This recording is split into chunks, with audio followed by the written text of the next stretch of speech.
Welcome to the Weights and Plates podcast. I am Robert Santana. I am your host. And today I have a guest. And this is also my first episode on my own.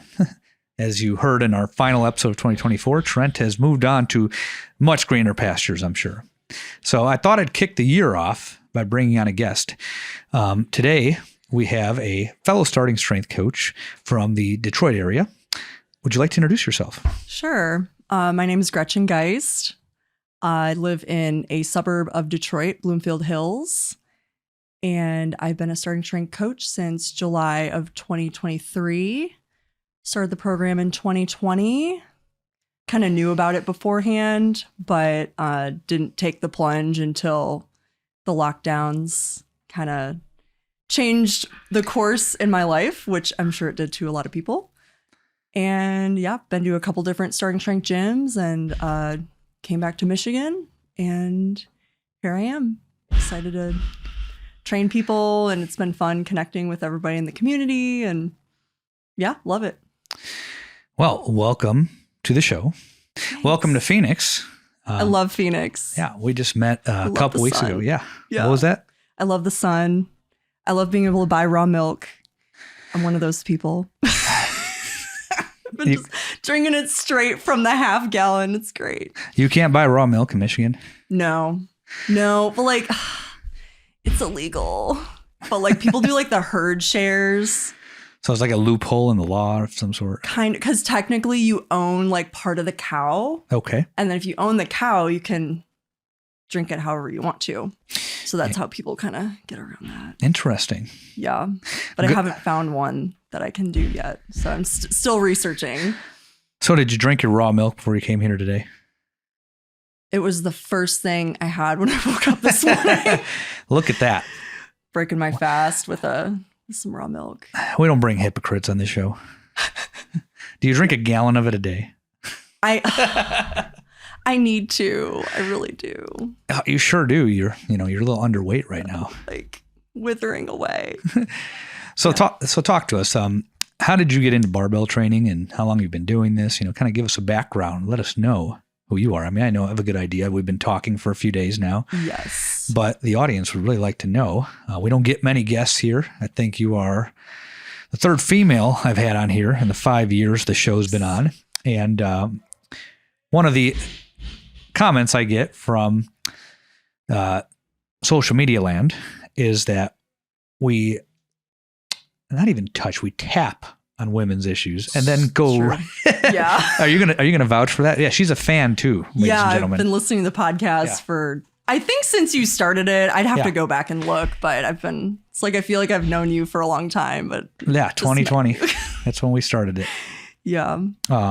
So I've been told by you now also that we tap on women's issues with like our fingertip, and then we just go back and talk about skinny fat males again. So yes. I decided, it'll be a whole lot easier to talk about a woman if I have a woman on the show. I am a woman. She is a woman. Our first guest was early on in the show. We had a chef come on and explain things about the restaurant business. Oh, I remember that. Yeah. And my favorite line from that episode was when she said, well, if you're going to eat out and you care about calories, you should just drink, because they definitely measure how much alcohol you're getting. Yeah. That was a good episode. Mm-hmm. I like that one. Then the second one was Steph Dr. Bradford. We had 2 episodes with her over the last 5 years. And now we're, bringing you on. And bringing me on. I want the audience to hear all the wonderful things that I've heard. Okay. So you asked how I got into barbell training. Right. Okay. Yeah. So I've been like an athlete my whole life. My main sport was diving. So like springboard diving, flips and twists and stuff, not scuba diving. And I did it for 2 years in college. I went to Hillsdale College, Division II school, and I was like a walk-on, and I got really burned out. So I ended up actually like not finishing as a like student athlete, but I started exercising in the off season to like stay in shape for diving. And I actually had asked the like swim coach to write me my own strength program because I thought I needed like something specific to divers. So started lifting in the off season. We did do some barbell stuff. We did a lot of machines, 8 to 12 reps, that whole thing. But it got me exposed to the weight room. And then after I quit diving, I still wanted to go to the gym. I'd kind of gotten in that habit, and I went on bodybuilding.com and just wrote something that I thought would help me for diving.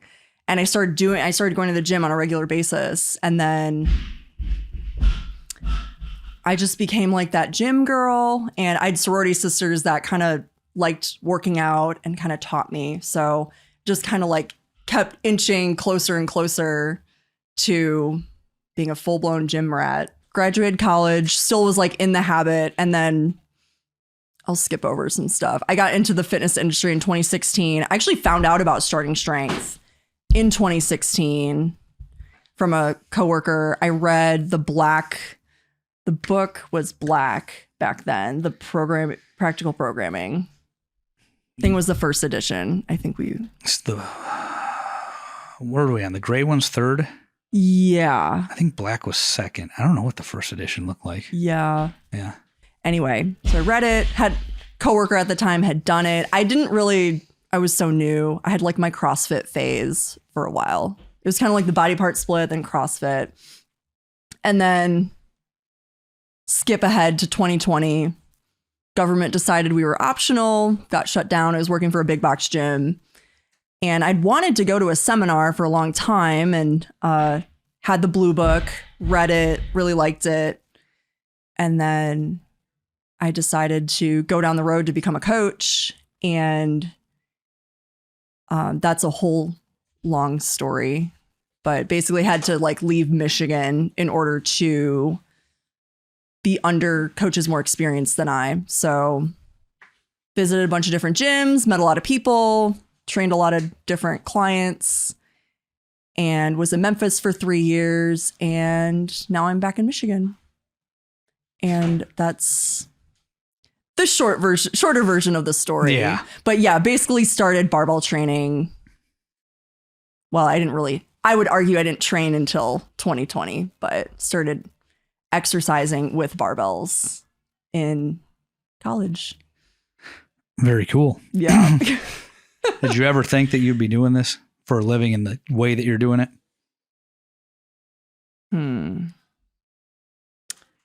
People in college would be like, hey, you should think about being a personal trainer. And I'm like, well, I don't want to do sales, but I like the idea of like being at a gym all day and helping people achieve things that they never thought they could.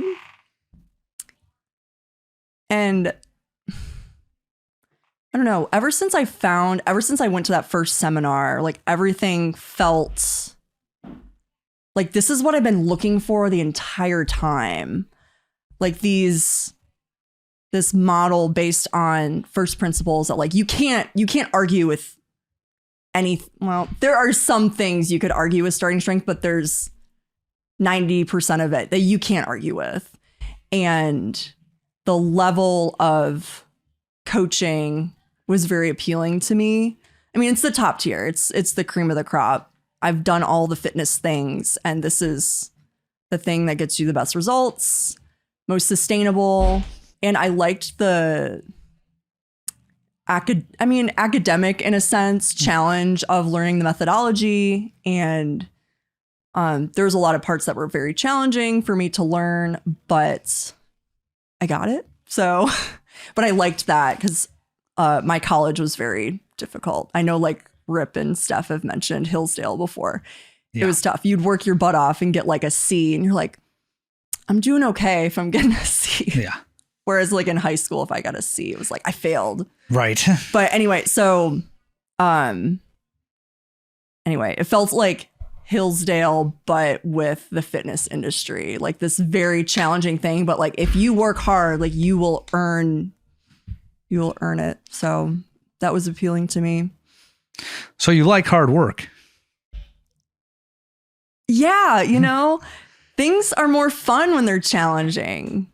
You know, like if it's too easy, I felt like I've come to that conclusion multiple times. Like even like doing a dive, like if you're just doing like, I don't know, the most basic dives, like they're easy and it's easy to make them look really good and get good scores, but it's fun like when you do something challenging and then nail it. Right. Because you got to work for it. And if it's just given to you, it's like anybody could do this. Yeah. So, yeah. So what was your linear progression like? How strong were you going in? And where has that taken you today? Okay. Tell us about your lifting. Okay. Well, first of all, I want to tell the audience, keep a paper logbook, because the whole thing like, oh, if it's digital, you're going to lose it is 100% true. So that happened to me. So I don't have all my original numbers, but I scaled everything way back because I was a recovering CrossFitter. So I was used to working out 5-6 days a week. And just going to 3 was a big adjustment. And confession, I was doing short wads on the off days, but that did not last long because I had to recover.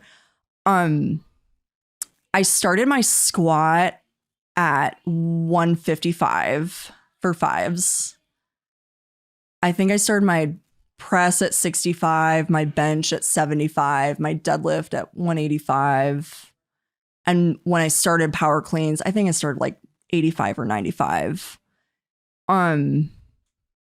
So that's where I started my numbers. Started in July of 2020. I ran it till November, I think.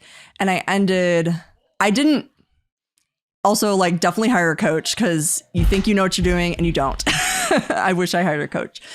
So like the end of my LP was, it wasn't like a run smooth, but the highest weight I hit on my squat was 247.5. I remember squatting 225 for the first time. It was in my garage and I'd gone to triples. And I just remember, I don't know, it was this thing like, oh my gosh, it's 2 plates. And I never thought I'd get there. Well, I thought it was going to be harder to get there than it actually was. Right. And it was really cool squatting 225. And then I'm not going to lie, I don't remember where my other lifts like ended up. I think I deadlift like 285 or 290 for 5. So it wasn't a very smooth LP. And then I had my mentor coach in the prep course start coaching me online. Shout out to Pete. But yeah, it wasn't as smooth. Yeah, definitely would recommend like get a coach, even if you think you're like, I can figure this out. No, just get a coach. Like you really don't know what you don't know. It would have been, I think I could have run it out for longer for sure. But I'm sure we all made that mistake. I'm sure. Yeah, I fucked myself up 2 times trying to run it out. Tore 2 adductors. Oh yeah, I was gonna say, are you gonna talk about your adductors again? Yeah. Yeah, you know, you tend to talk and you repeat yourself over time. But what was I going to say about that? Your LP was not that smooth. No, not at all. I don't know about how much time you spent on each of the lifts prior to running it. I didn't spend a whole lot of time pressing and deadlifting before that. Oh, right. Yeah. So I squatted, I benched, and I did pull-ups, and I did dips too. Then the rest of the stuff was just silly bullshit in the gym. So what I'm curious to hear, because I'm always, I talk to people that have not necessarily gotten super competitive with it and have been in the weight room and have probably consumed a lot of the same silly shit I did. I'm 40. When I was getting out of high school in 2002, I had access to message boards and forums, as well as bodybuilding magazines that you'd buy at the checkout. And then the fitness magazines were just starting to circulate in. You had Men's Fitness, Men's Health, because in the 80s and 90s, a lot of it was bodybuilding. If you looked at any gym type magazine, if you go way back to Rip's era, they had Strength and Health magazine, which was actually more about the sports, which I think would have been cool, but that was long gone by the time I was consuming content which is very different to how things are now. And the problem was we were all getting the same silly shit, following it, and largely getting nowhere. The thing that jumped out at me, and this is kind of why I'm bringing this up, I want to hear the contrast because you're from a different era. You are a woman and you have a different background. I was just a young boy that wanted to look better to try and pick up young girls when I was 18, 19 years old. And, I've said this many times on other episodes, you grow up at some point and you realize that, you don't have to look like, a steroid guy in a fitness or bodybuilding magazine. To do that, there are other things that are more important. And, yes, character is important. Yeah. And, you don't want to be a big, fat, sloppy mess like, we always say. Can confirm. Yeah. Don't be sloppy. Yeah. See, I'm not just saying it, people.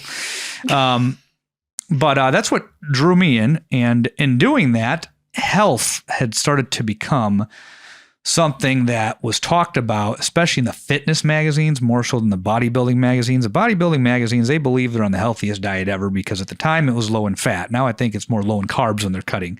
I don't participate in that. I don't coach competitors that do contest bodybuilding or physique. So I'm not sure, but I know low carb is popular now. In that era, it was low fat, fruits and vegetables, which, things that I still generally recommend, but we've since learned that the fat thing has been taken way out of context, and that's a whole nother episode. But, at the time, health became part of the recipe that you were getting in these magazines, on these websites. It's like, how do you do this and maintain good health? And I never ran in circles with people that were super extreme with it or competitive with it. I didn't know anybody that wanted to get on stage and do a show. I didn't know anybody willing to take steroids to change the way their body looked. I knew of people, but nobody in my inner circle. And the guys that were doing that at the gym, I didn't talk about that. We talked about lifting, programming, diet, so my mentality at that age was, how do I do this and maintain good health and continue to make progress, look better, feel better, move better? So what I want to know is, what was your experience like walking into this sea of bullshit? Because even when you started, still a lot of bullshit out there. There's a lot of bullshit out there today that is repackaged bullshit from the 70s, 80s, and 90s that now has a peer-reviewed citation on it and maybe a few new buzzwords that weren't around back then.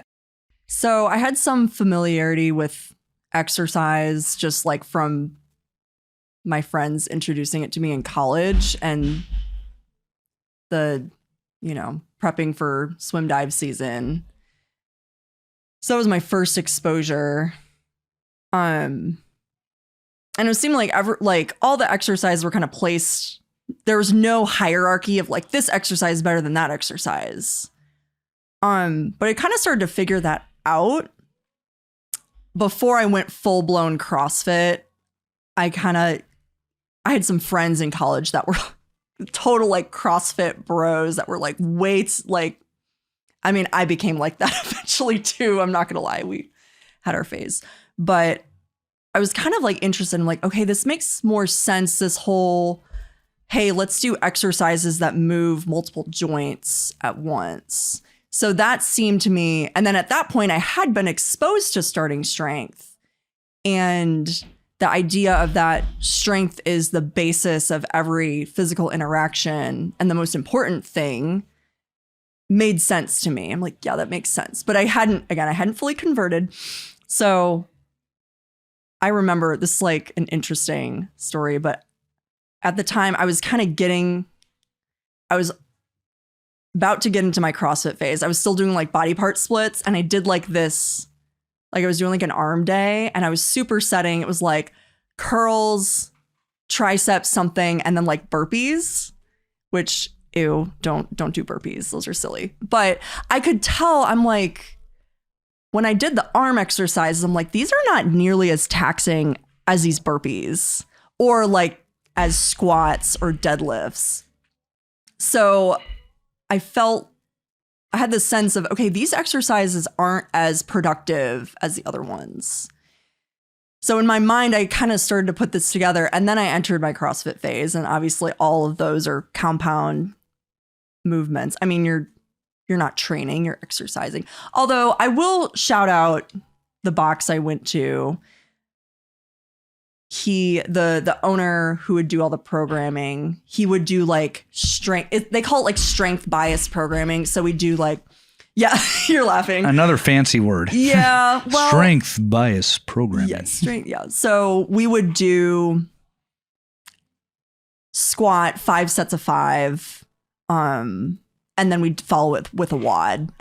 And he'd have like a squat day, a deadlift day, an Olympic lift day. We actually did, most CrossFit gyms don't have benches. We would bench press. So I did get exposed to that. Well, he had a lot of equipment. It was a big facility. Shout out New Species CrossFit. So that was good. Overhead stuff was mostly like push press or push jerk, kind of very CrossFit. Oh, I'm well aware. I'm always fixing that when I get ex-CrossFitters. Yes. So once I got into that phase, there was now like technique wasn't really coached. So, but I did get exposed to barbell lifts, and he did encourage us to track our progress. Now with the 5x5, like the warm-ups were like kind of included in that. Anyway, it was the heaviest I'd ever lifted, in my life. And it was a more competitive sort of box. So there were a lot of people that were pretty decently strong, like for CrossFitters. Yeah. So, and then 3 years later, I found starting strength and then made the full commitment. So I think based on personal experience and research, reading things online, I was a big, do you remember that website T Nation? Oh, yeah. Yeah. Yeah. When I started first reading Rip's material, yes, a lot of it popped up on T Nation. Yes. I think that was when I first got exposed to Rip also. I remember coming across that deadlift article. Which one? Well, it's the one where he's like, warning, caffeine, like this is a dry technical article. You might need caffeine to get through it. And I remember reading it and I'm like, wow, this is amazing. I love this breakdown of this lift. Like I was eating it up. Like this is amazing. So, but yeah, through my own reading, my own experience, kind of cycling through different sorts of workout trends, then I kind of came to the conclusion by myself. I was never really like a magazine. I don't think that's really my era. Although, you know what? No, I did do, I forget which magazine it was in, but there was some sort of like pull-up program. And I don't know, I was able to achieve, I was kind of training that. Anyway, that was a big goal of mine. But I'm like, I remember I snipped it out and I taped it into my logbook. And it was hard, but I did it like every single back day. So, but yeah, I wasn't really like a magazine girly from that perspective. What about boards? Were there boards when you were doing this? I think there were, but I wasn't like into that. I wasn't like an online forum girly. So would you say you're from the YouTube era? How would you, what do you mean by that? Where were you finding all this information? Like bodybuilding.com, okay. T-Nation. Okay. So websites were still a primary source of content. Yeah. YouTube. Because, yeah, we're thinking like Gen Z is finding. Like, I found Rip on YouTube, but YouTube wasn't then what it is now. I did find some starting strength videos early on. It wasn't like it is now, like, oh, there's all these influencers. I'm going to watch every single video. Yeah, it wasn't like that. I found old CrossFit videos of Rip instructing on the lifts. I liked the way he explained it. It was technical, but practical at the same time, which is, not something everybody can do. In fact, a lot of teachers at the highest levels fail to do this. They tend to be horrible at teaching something that's very technical in a practical way. So that's what I liked about Rip. And I found him on YouTube. I had no idea that there was a book. I didn't know he had his own website. I'm just like, well, it's the Texan that teaches all the lifts for CrossFit, I guess. I had no CrossFit background, so. You didn't have that phase? Never. I skipped over that. You don't want to do burpees? No. Kipping pull-ups? What about handstand push-ups? It would be cool, I think, to do a handstand push-up on a chin-up bar. So you're going all the way down like you would in a press. But like a deficit handstand push-up. Yeah. Or a body weight press in the technical. Those, I always, gymnastics was kind of my downfall. It didn't. You need to lose about 5 inches in height. I know. Yeah. I was a really tall diver too, because that sport obviously favors. I didn't know that either.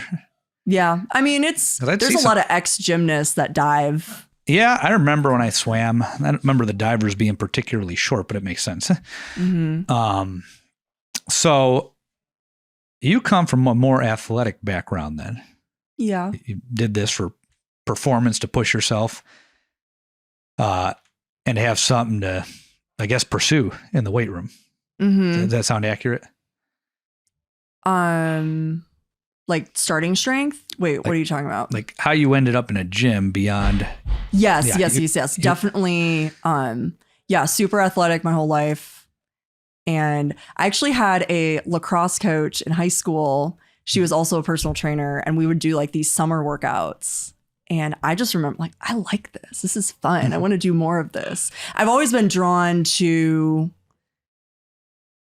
working out and exercising. Looking back, it makes a lot of sense that I'm doing what I'm doing now, because I've always been so drawn to like doing physical things that are difficult. And so definitely athletic background. Do you know your vertical jump?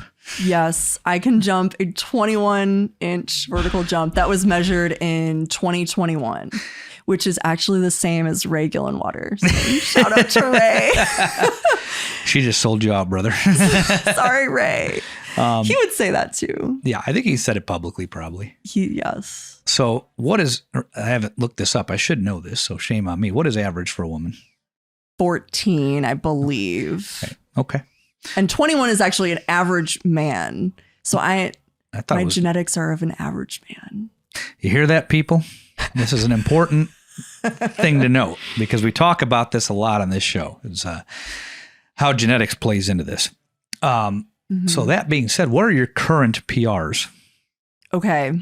Lifetime PRs or how many current? Lifetime PRs? You can date them too, and remind the audience when you started doing this. Sure. And what is the most you've lifted, and what year did it take place? And just go by each lift. Okay. So I've squatted 300 pounds. That was in April of 2022. And I'd only been lifting for like little under 2 years, actually. I was a little heavier, but not that. I mean, I probably was like 158 when I did that. And you're how tall? I am 5'6", 5'7". Okay. So squatted 300, press, I've done 145. That was in February of 2022. So that's getting close to a body weight press. I want that. That would be amazing. Bench 177.5 for a single. That was I think that was in 2023. Like the fall, I think. I'd have to look. Deadlift 350 for a single. I hit that for the first time day of the deadlift, October of 2021. I was in Boise. That was fun. And I hit that in 2022. So it wasn't like a new PR, but whatever. Power clean, I've done 80 kilos. That was at Wichita Falls in 2022, I think, which is what, 170, something like that. 176. 176. Sorry. 176 for us Yankees. Yeah. Yeah. So those are my lifetime PRs. Not really close to not super close to those right now. I've lost a little bit of body weight. I'm trying to get it back on. It's been a struggle. But when do you ever hear that? Like, I'm a woman and I want to gain weight. I need to gain about 10, 15 pounds. It's just a different mentality. Like my clients are like, why do you have milk in your Stanley? I'm like, well, I'm trying to gain weight. I'm like, what are you talking about? You look great. I'm like, it's a totally different mentality when you're trying to chase numbers. Like I'm not trying to like get fat. I don't think anybody's trying to do that. Not really super stressed about that. I mean, I'm competitive, but I also have been learning to give myself some grace when necessary. So now you've been coaching people for a few years now on how to do this. Would you say that what you've accomplished is the norm? From the standpoint of percentage increase, I essentially doubled my squat. But so like I started my squat at 155. Most women have to work to get up there. So I would say from a numerical standpoint, the loads, not something I've personally seen because I've been training mostly older clients because at the gyms skews a little older. And especially the times I was training people was mostly like people in their 50s or beyond. So I didn't see those sorts of loads with the clients I was training. But from standpoint of taking like doubling your deadlift or adding 40, 50 pounds to the upper body lifts, that's typical. I've gotten several women like their first chin ups before. So that's definitely seen that. But from like my numbers, haven't seen that out of a female personally. Not that it can't happen. And again, I have a somewhat limited experience based on the demographics of the clients I've trained. So most people aren't walking in squatting close to 2 and pulling close to 3, most women. Definitely not walking pressing 90, 100 pounds, right? Yeah. I mean, I don't think there's no women at our gym that pressed 100. I think the top press was mid 80s. Yeah. So actually, that's not true. I did train a lady that was pretty strong, but she was a little bit like thicker, and she had a CrossFit background. She had a high training drive too. So yeah. Anyway, go on. So yeah, neither you or I are going to win any powerlifting meets. So in that world, we're not considered strong. And this is something that comes up a lot when I'm putting out content, right? Yeah. What would you be in the 158 weight class? I think that's USA powerlifting. Or yes. I went and watched a meet once, and I was looking at all the girls lifting, and I was like, man, I could probably compete, but it was not like a high level meet at all. And that pause on the bench press, that would totally get me. It's silly. Pause is stupid. But yeah, at a local meet, you'll probably win one. Sure. But when you start going up to state, national, international, women that are your body weight are several inches shorter than you sometimes. Yeah. And they might be pulling 5, squatting over 4, benching into the 2s. I know one personally that's benched in the mid 2s. I trained a girl here, her squat and her deadlift were similar to yours. She was about a couple inches shorter than you, but she was a 158er. She walked into a meet and set a bench press state record at 210. With the pause. With a pause. Wow. But if she went to, let's say, they gave her the Golden Cup Award, by the way, which means you piss in a cup because they're testing her for drugs. Oh. Yeah. That's what the meet director told her. Golden Cup Award. Yeah. The meet director told her, congratulations, you have won the Golden Cup Award, which meant that she got to pee in a cup. And that was her very first meet. That was cool. But that was one woman that I trained that was able to excel to that point. You've come in here and done similar numbers on the squat and deadlift. I think she listens. Her deadlift's a sack of shit, and we'll never let her live it down. Oh, this girl. Yeah. I thought you were talking about my deadlift. She's pulled in the upper 3s, but then she's also squatted in the upper 3s. Oh, okay. Because her training drive disappears when she has to pick something up off the floor. So if you're listening, you know who you are. But these numbers aren't casual.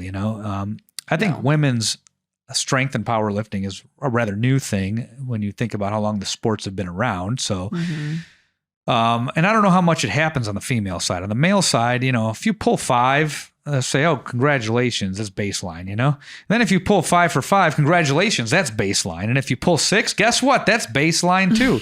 It seems everything's baseline till you get to for powerlifting or baseline for starting strength? No, powerlifting. Okay, This is what powerlifters and people in the weight room that don't work with regular people will say. Okay. The number's never high enough unless you are a world record holder, right? Which is absolutely absurd. You know, I had one guy say, how dare you compare this to the NBA? Because I'm like, you know, you're not telling people who like to play basketball they need to play as good as Michael Jordan. 500's not the NBA. 700's the NBA. That's what some dick bag on the internet said.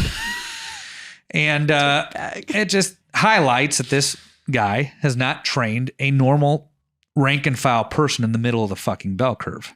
Yeah. And you have mentioned the term training drive, which I like a lot because... I think I got that from you. Did I say that? Yeah. You talked about like the deadlift, like that'll show your training drive. Like, are you willing to just push until it breaks off the ground? I think I just called it drive, but I like that. Training drive. I think I just called it drive, but I like that. Trademark that. Sure. TM. And I, you know, it's true. You have to have a lot of drive to get that fucking thing moving. And if it's not there, it's not there, you know? Most normal clients, their training drive is very limited. They just want to get a little stronger, look better naked, be able to play with their grandkids, climb up the stairs easier, but they're not shooting for big numbers. They don't really care about the numbers, and our job is to communicate, hey, the benefits that you want come from putting more weight on the bar. But for normal people, it's going to be at a more conservative pace that's sustainable versus powerlifting. Yeah, like you're a competitor. That training drive is there to hit those numbers. So, and you're trying to win. Yes. Yeah, you like to win. That's why I'm already aware if I ever coach you, you're going to be a pain in the ass. Especially Wait, why do you say that?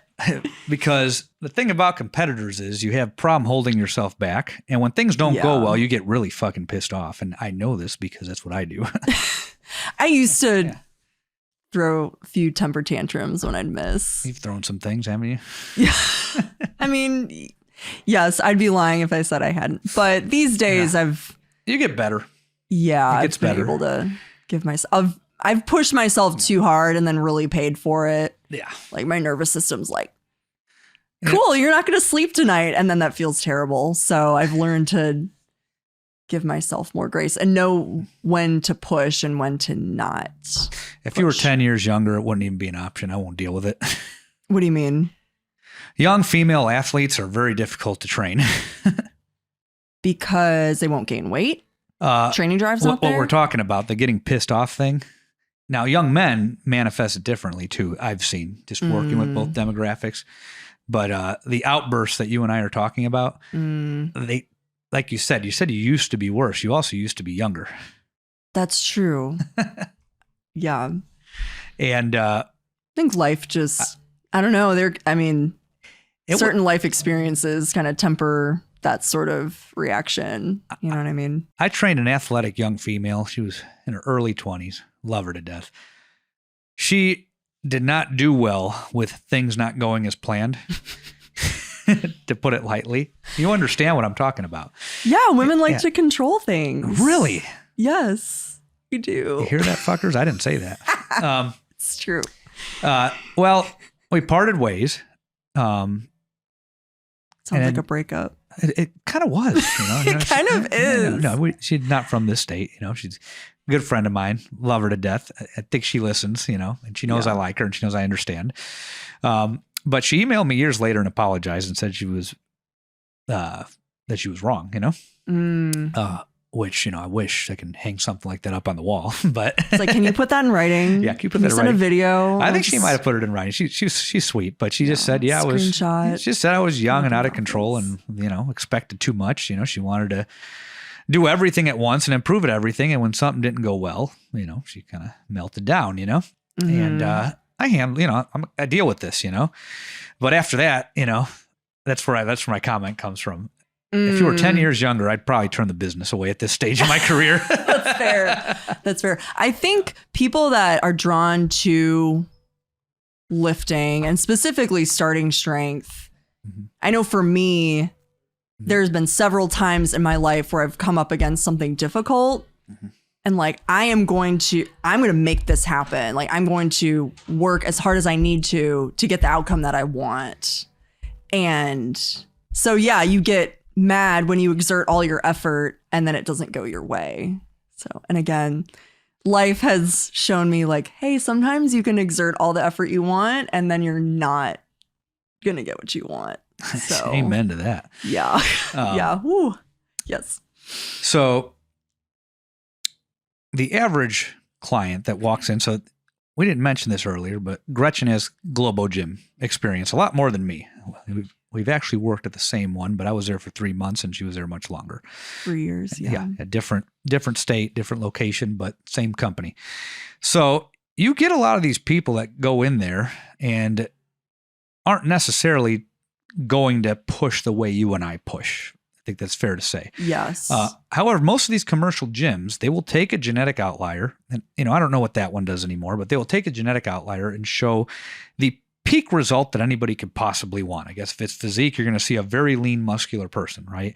If it's performance, and a lot of these places don't advertise performance, it's usually more visual, but you might see somebody that's lifting something very heavy or doing something very impressive like a gymnastics movement, right? And they will market that as, hey, you come here, do our thing, you're going to do that too. And you could probably speak more to that than I can because you're somewhat still involved in that industry. I've been removed from it now for about almost 15 years, 14 years 14 years I've been removed from it. And tell me about that, because people are coming in there, they're seeing these things, these visuals of these amazing bodies, and that's drawing them in. But then when they hire you and have to do the work and achieve what they can achieve, what actually happens in practice most of the time, because this is a problem that we keep getting in the comments from the haters, is that, our results are just, they're not that impressive. 500 for 5 on the deadlift's not that heavy. And, if I cared and was a competitive power lifter, yeah, you're right, man. It's not heavy. There's guys that do 700 for 5, but I'm not competing in powerlifting. I'm merely pushing my own body to see how far I can take this. I'm closer to these commercial gym people. The only difference between myself and them, and I think you can extend this to yourself, is I will adjust my lifestyle to keep progressing. Lifestyle is typically the limiting factor that I've seen with most rank and file personal training clients. 100%. And that's what will limit them in the end. So when you're doing this for a living, you're working with more of them than that 0.5% of people that power lift.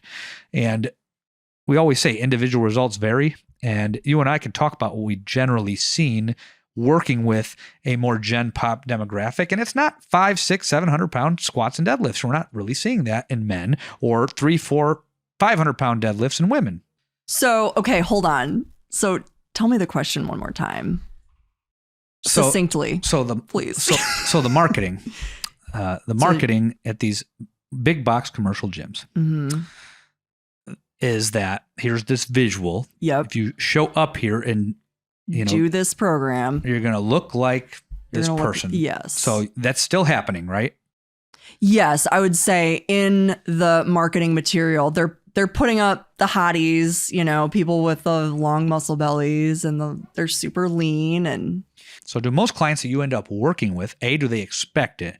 And B, what actually happens? Do they get anywhere close to that? And the ones that do, how much effort is required, excluding those that were just out of shape people that were athletic and just, they got chubby, they didn't do shit, then they start and they boom, results, right? We're excluding them from that pool. The average personal training client at a commercial gym, what do they expect and what do they achieve? What actually happens?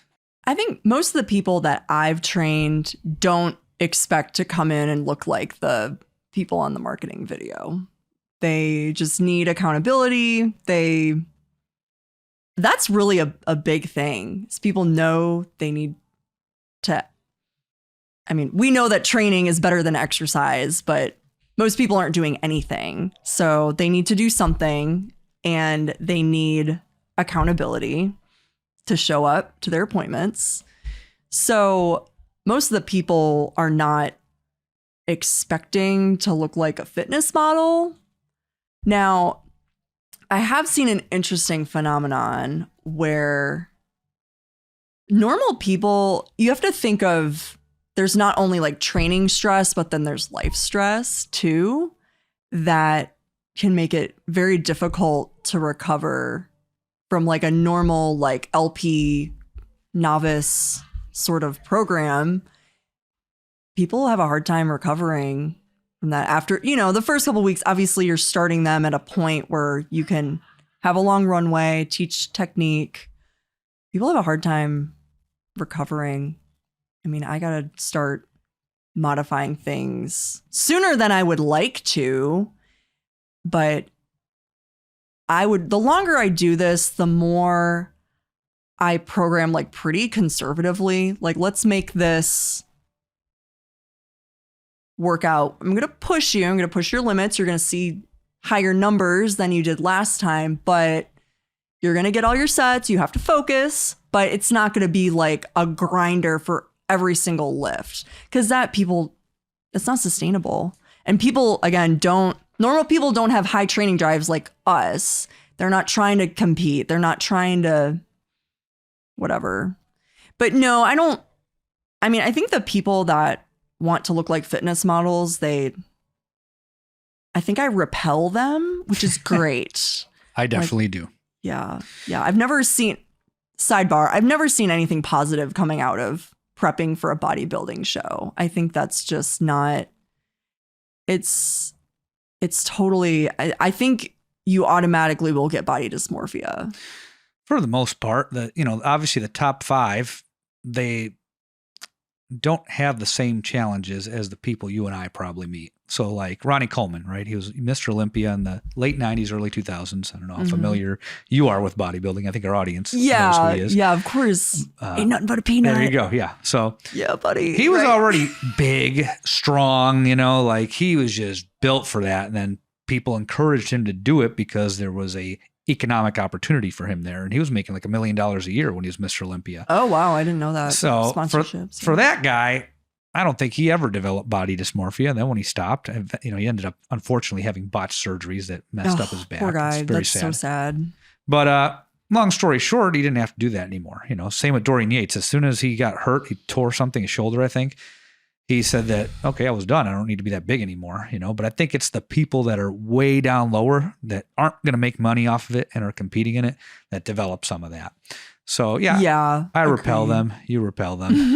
They don't want to work with us, but that's fine. I wouldn't even know what to do with someone like that. Most people don't stumble into a gym though and achieve big, a lot of people don't end their NLP with big impressive numbers, Very true.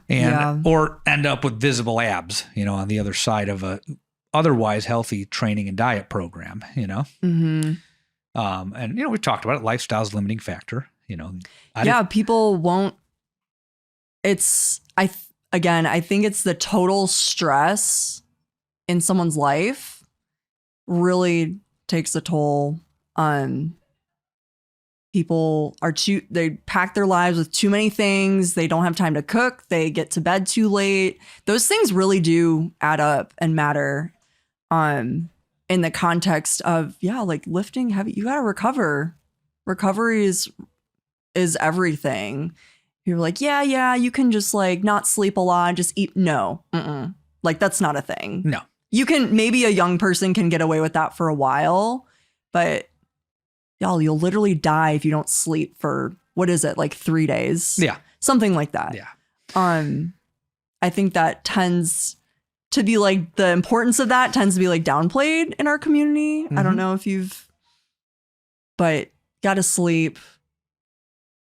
The lifts are taxing. They are very taxing. And it's a feature, not a bug, but that comes with implications for training.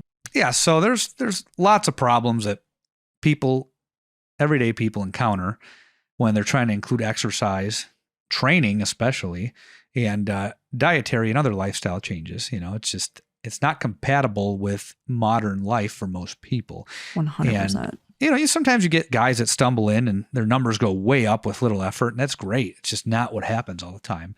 Mm-hmm. And the goal of this show is to just kind of bring it back down to earth, because a lot of the marketing materials that people receive when they start looking for fitness or health information tends to go to the extreme, whether it be diet, exercise, drugs, and, drugs that are legal drugs you get prescribed from the doctor, if you're going down that rabbit hole, supplements, it gets exaggerated. The results get exaggerated. And, while it's not sexy to talk about, modest results that most people achieve, it's reality, and you're better off than you were not doing any of this shit. But just trying to bring it back down. So, to kind of tie this all up, because we've talked for almost an hour now, and you and I can go on for, 2, 3, 4 hours if we wanted to. We have, y'all. We have in person. We have in person. That's why she's here. And, I want to bring her back because we want to talk more about women's topics with a woman present.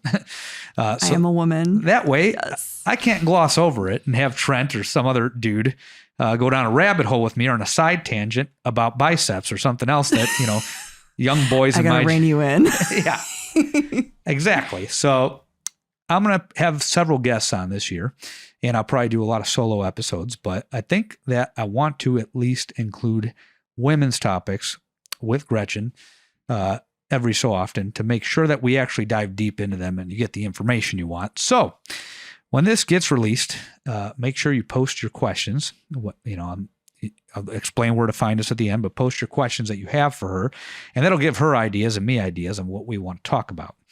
Ask me anything. AMA. So I think that I think we've done a good job of getting to know your background, kind of discuss the things that we care about here, and the audience knows about me pretty well. I think they've gotten a little sense of where you're at, similar but different in a few different ways. Yep. And we're just going to build off this, and I think it'll be real good. So let's build it. Yeah. So I'm going to close out here. Thank you for tuning in to the Weights and Plates podcast. You can find me at weightsandplates.com, or if you're in Metro Phoenix, at Weights and Plates Gym, just south of Sky Harbor Airport. I'm on Instagram at _Robert_Santana. The gym is weights_and_plates. And I got to make the comment that everybody makes. If you liked what you heard today, click subscribe now on YouTube, youtube.com/@weights_and_plates. Where can we find you, Gretchen? And I'm on Instagram at SoFetchSoGretch.